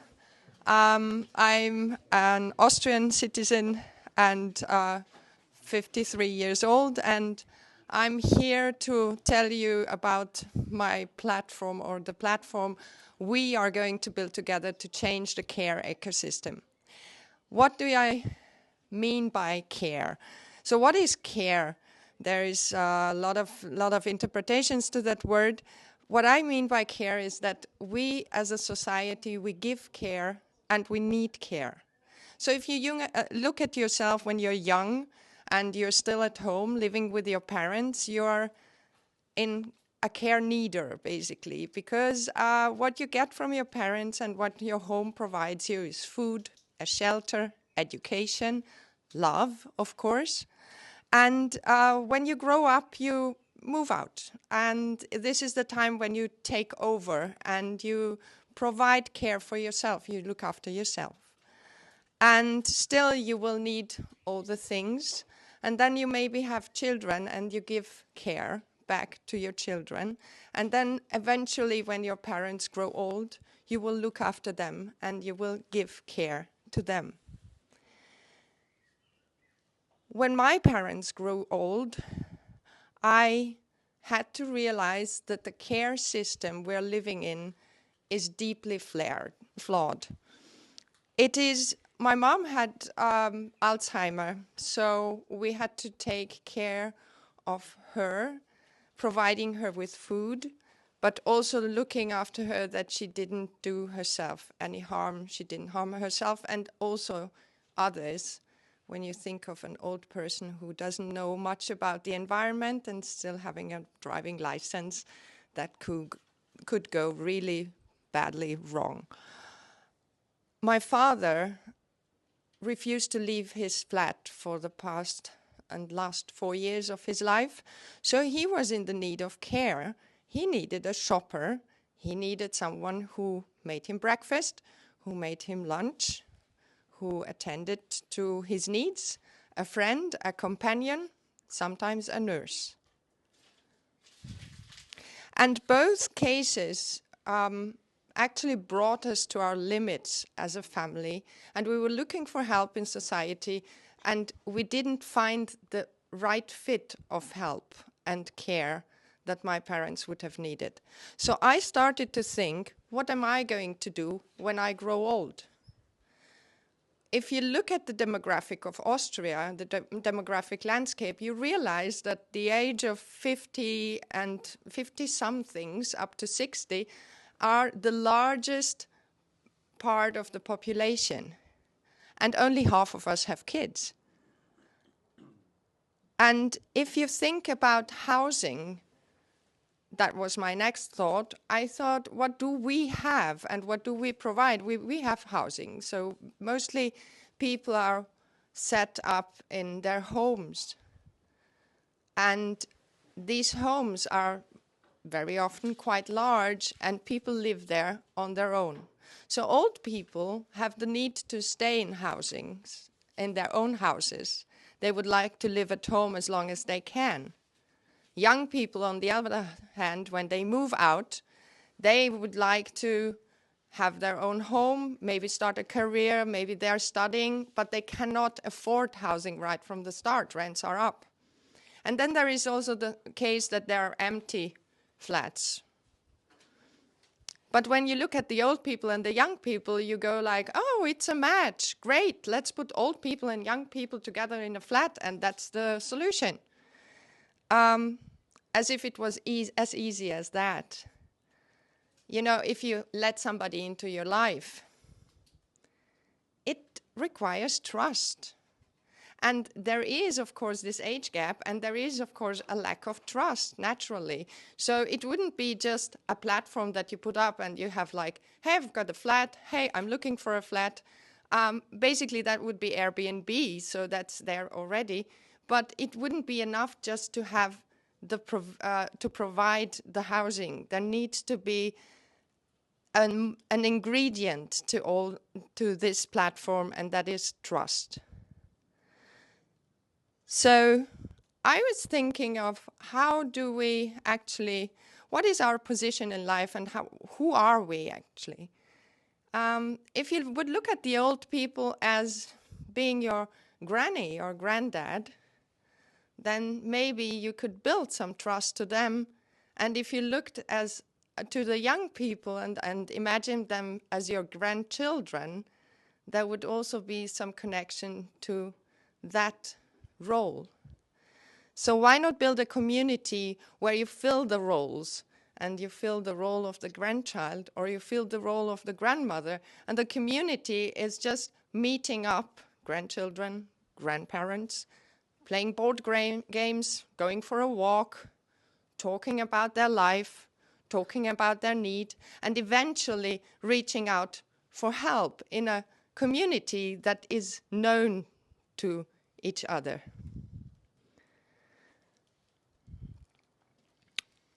Around this, I'm starting to build a business model, because you could do it as a non-profit, but I think there is more to that. There is potential to that. I would love to see the care system be non-extractive, that it is not built on sort of like extraction of profit on actually the value of time, and there is an exploitation of the value of time in every field of care. So if you fill time with care and you offer that, that is something young people can offer.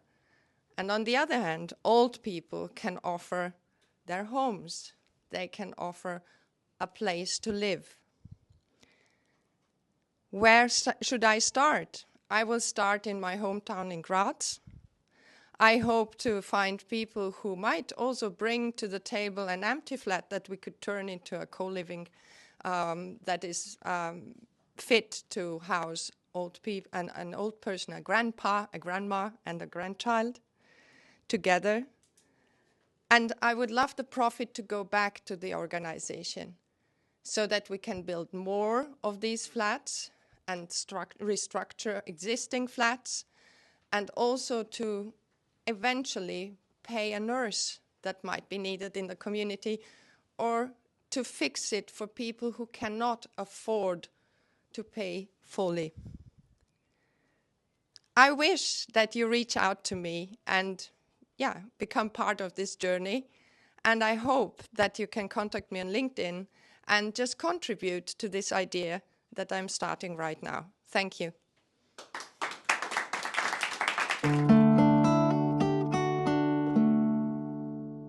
Good afternoon, everybody. It's a privilege to be with you and to share this idea that we were working on. I'm not the CEO, founder, anything. I guess I'm more of a cooperator, a voice sharing the idea. So about a year and a half ago, we had the great gift of coming from Miami to Poland, to the Diocese of Gliwice, and we started to notice many treasures, hidden treasures there.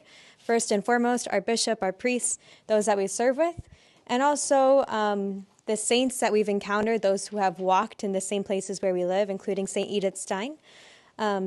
But we've also encountered that there are many schools, diocesan music schools and iconography schools, different treasures that we want to make available for those especially who don't have that opportunity regularly, to bring people from the West to the great nation of Poland.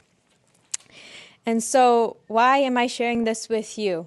You all are a gift to us because we can share about this in our little bubble with the contacts that we have, but in reality, we can make this more known, more global as we share this information with you. So you are a gift to us.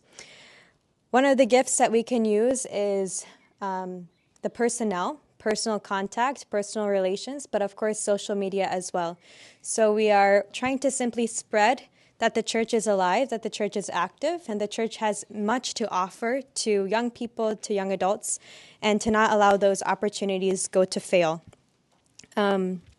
For me personally, it was such a great gift that I myself had an opportunity to leave the known, leave my area where I grew up, and come to a foreign place, kind of like what we did here. Each one of us, we have our realities, we have our business, we have our daily life, and we ended up on an island for a week, and we already started to see how new ideas, creativity, relationships were born. In the same way, in our spiritual life, if we leave our normal life and we kind of step out and allow the Lord to speak to us in a new reality, it can be very refreshing. So when I was 15 years old, that same thing happened. I had the opportunity to go to Poland, to visit many places, and it was a new birth in my own heart. And so we encourage you, if you have the opportunity, to do the same in your own life. And one of the opportunities that we are providing is to provide a music and pilgrimage workshop. We have a sacred music school in our diocese, and we would like to offer the opportunity for each one of you and anyone that you know to come to receive some nourishment for your soul and to pray as we sing, and at the same time go visit many beautiful places. Music is very powerful, it's universal, and I think it speaks to each one of our hearts and our lives. And so we simply encourage you to take the opportunity to do so. I simply would like to ask of you a couple of things. First and foremost, if you have any contacts to church choirs, to universities, to high school students, to please share this information with them, to share it at your local church or at the diocesan level. If you have a monthly newsletter, to put it in there. If anyone's willing to cover costs of flights, or if you have any contacts there, that would be very helpful. And also any businesses that can help provide apparel and branding. So thank you very much for your attention, and God bless you.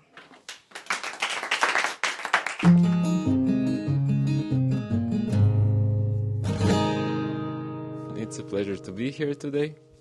I chose this shirt today so I can ride on the laurels of the amazing sisters who made such a great delivery today. My name is Borna Novak. I have been writing software since I was 6 years old. And I managed to sell my first software when I was 12. And I'm now 42 years old. I have spent the entire time in doing this, basically. And I have worked for, I did projects for nation states, I did projects for big PSPs, small PSPs, banks. In the industry, I worked on basically every position. I started as a junior software developer. I worked in the support team. I was head of the support team. I was head of development teams. I did merchant underwriting. I went through all of the phases. I did projects on basically all continents except Antarctica, and every place has its own particularities, its own rules, its own regulations, and life has brought me into a position where I can pull these kind of projects off with good competence. I have my good friend Goran here was telling his story of ethical banking, and we have been talking for many years now. And one of the leitmotifs of these stories was how ethical banks seem to be lagging in technological infrastructure, in payments, and how that is one of the factors that make them not be as competitive as they could be. On the other hand, I did this project in Nigeria. We were asked to build a national payment switch for the entire country to connect all of their 60 banks onto one network, and we did it in 4 months. So if we can do it for a country, maybe we can do it for some conglomerate of ethical banks such as IBIA or something related to economy of Francesco or any other initiative that we believe in. So thinking about it, putting it all together, I thought maybe we can start delivering such services to ethical banks. Maybe we can find one ethical bank that has good technical capabilities, but they don't have their own credit card department, for example, because that seems to be one of the biggest issues.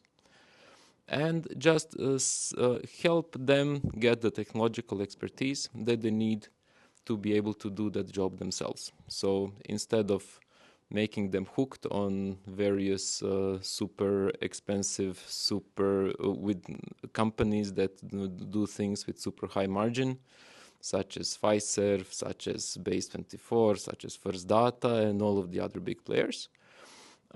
Let's make it so that, like in the Nigerian case, let's make software for them, let's teach their developers how to use it, let's give them the authorship of the software, and let them be capable of running their software on their own.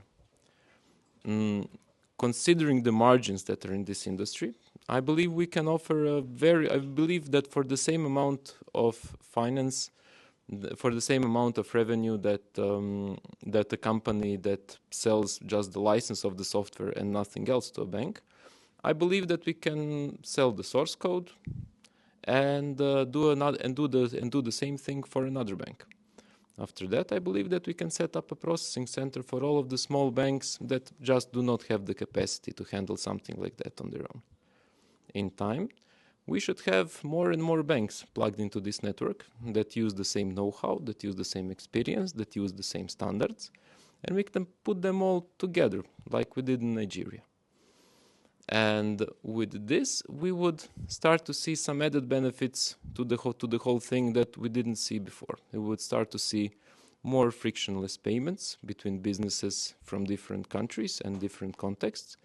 We would start to see, hopefully, more money movement between ethical banking institutions.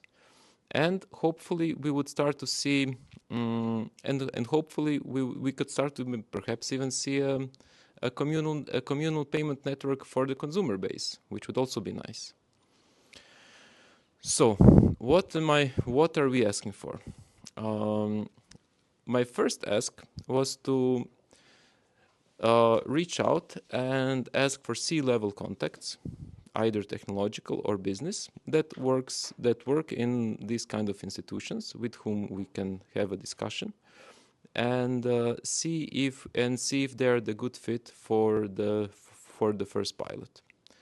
And then after that, and of course, we want to continue building this network and build a good network of such institutions, so we can continue expanding the project as I described.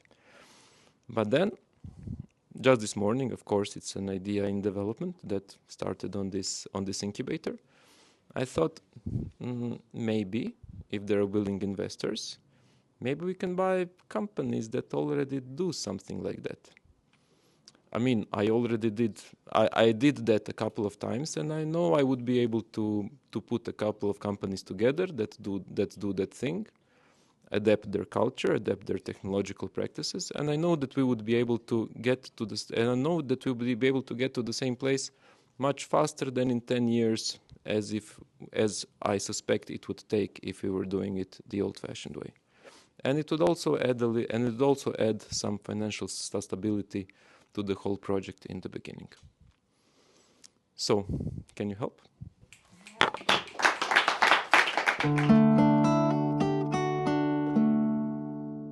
Good afternoon to all of you here present, those connected. My name is Sister Evelyn. I currently serve as Director of Development and Investments in the Diocese of Gliwice, Poland, and I have worked before in various educational institutions ranging from elementary, middle school, all the way to universities.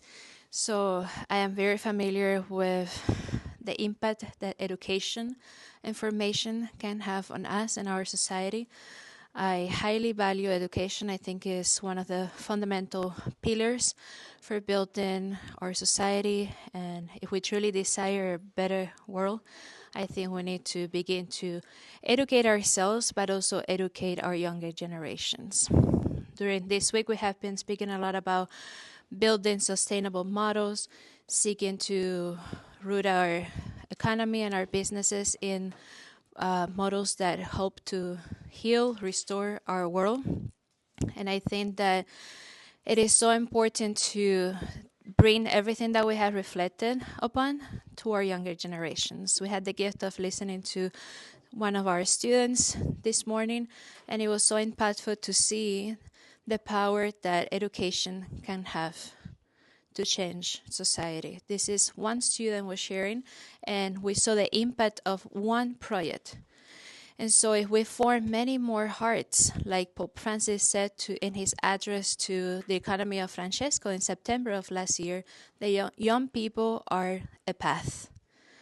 And I think that through education, we can reinforce that path to build the better world that we all desire, that we want to help heal and restore the balance, the peace, the justice, really the home that we're longing for, because the world that we have received, it's the home that the Lord has given to us, and we're all responsible to help restore that.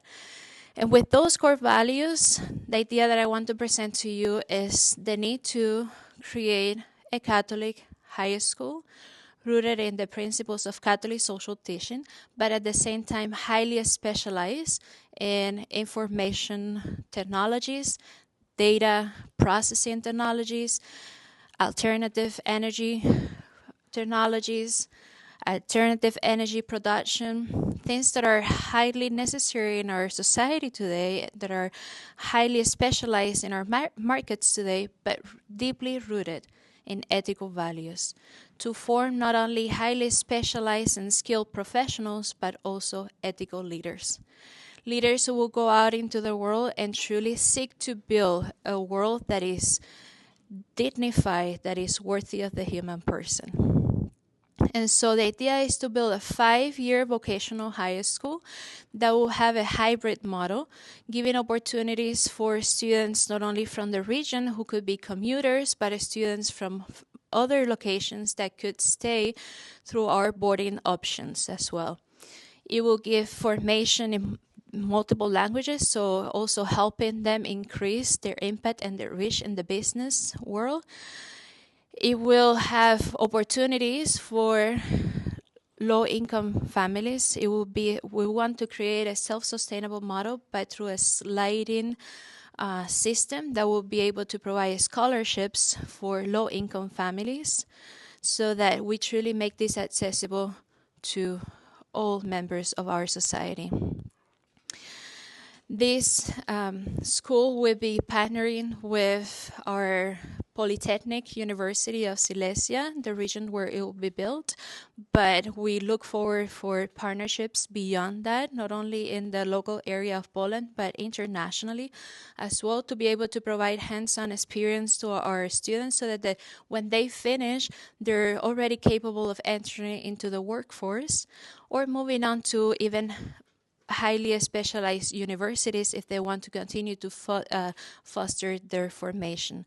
And so what I ask of you today, if you're a mission-driven professional, if you're a mission-driven investor, is to consider your values, the impact that you want to make in this world, and how are you going to be able to do that on your own, but rather share that with the younger generations so that they truly become the driving force to change in our society for the good, to help rebuild and heal our world. So thank you so much. I look forward to hearing your feedback. If you have ideas, a pool of driven mission professionals, investors, educators, IT professionals who would like to collaborate, we're more than welcome to start the conversation. Thank you.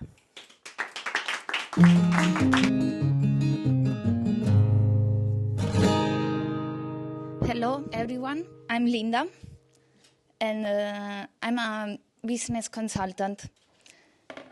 Have you ever worked with a company that feel lost with the rules and compliance?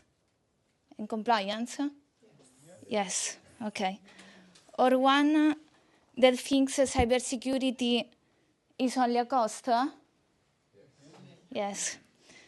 Many small companies don't know how to start with cybersecurity because it's too expensive, too complicated, and too technical. But I am here to offer a simple service. First, a short consultancy to check their situation. And after, I help them with easy tools and clear information. Pay less today and avoid fines tomorrow. Okay, so I'm here, and if you want to join my network, you can contact me. I will be very happy. Thank you for your attention, and thank you all.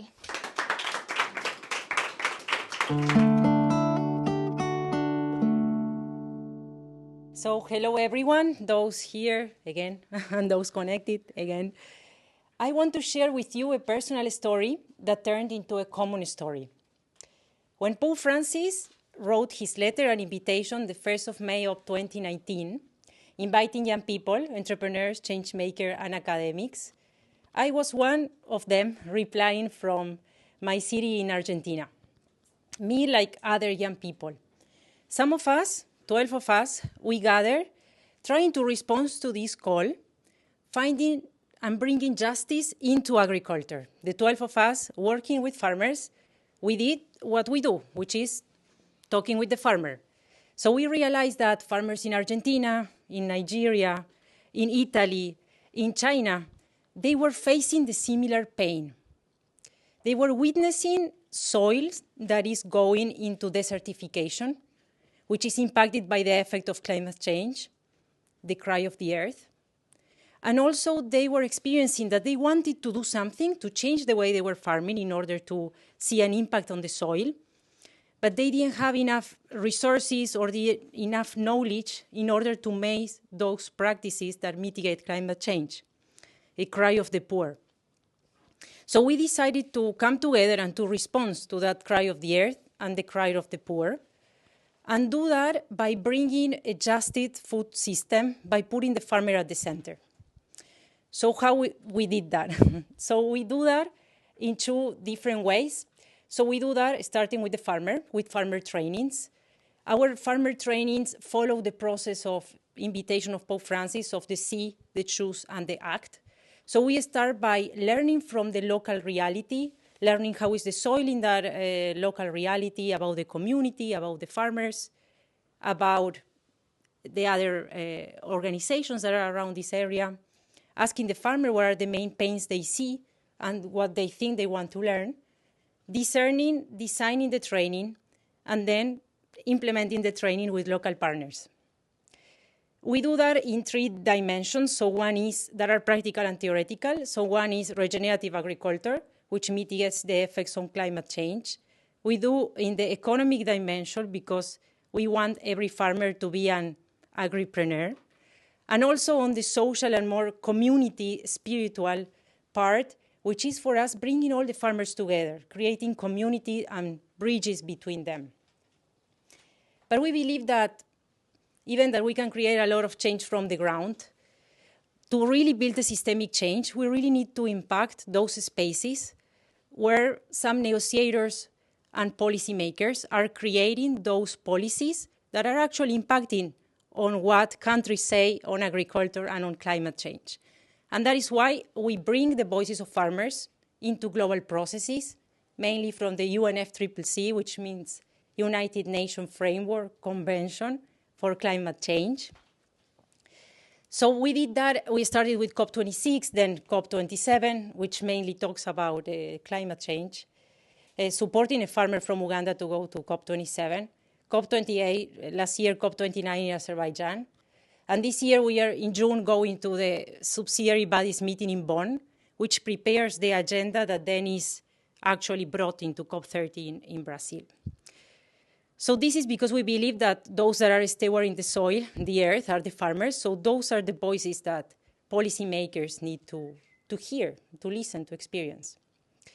What we see that a path that we can take forward for the future is that the farmer trainings could go beyond farmer trainings. Today we have our community of farmers. We started in Nigeria. We did last year one in Italy. And this year we are doing one in Ireland. And I so connected that David, Olaiden, and Samson, who are our farmers from Nigeria, are here with us. We want to not only finish in the training and this community that we create online after with them, but also like do a project co-created with them and interconnected with the farmers that can actually, we can mentor after and even like probably support the commercialization of their products. This is what we dream and what we want to do next. So I said, my name is Maria Virginia, and I would like to invite you to my personal story to be a common story. I would like to invite all of you to respond to this cry of the earth and this cry of the poor. So my invitation is, if you're a farmer, if you know a farmer, or if you're a farmer or you know a farmer, and you think that the trainings and you want to make your voice come to the spaces, like please connect with us. Same if you're an organization working, transforming, and creating a food system that is more just, and you want collaborations. So that is something that we would love to collaborate with you. If you're a negotiator and you want to really like learn from a farmer before you go to Bonn or you go to COP30, we would love to connect you with the farmer so you can visit the farmer before going to these spaces. And lastly, I would add my invitation for you. You can share about Farmo Francesco or you can pray for us, or as Pope Francis used to say a lot, send us good vibes. So thank you very much.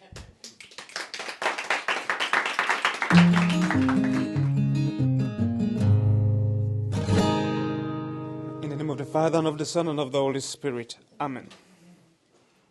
Lord God, we thank you for the gift of one another. We thank you for the gift of love, for the gift of friendship. And we thank you for the gift of your creation. We are able to make ends meet using your creation. We ask you to bless our intelligence, bless those who have facilitated this workshop, bless us who have participated, and bless all the young entrepreneurs all over the world who are seeking to revolutionize the economy. We ask you, let us be a light to the world. Bless our efforts and bless our talents. We ask this through Christ our Lord. Amen. In the name of the Father, and of the Son, and of the Holy Spirit. Amen. So with that, I would just really like to thank all of you for joining us. Thank all of you for being here for this world premiere of this inspiring Economia Francesco Incubator Demo Day. Thank you so much, all of you.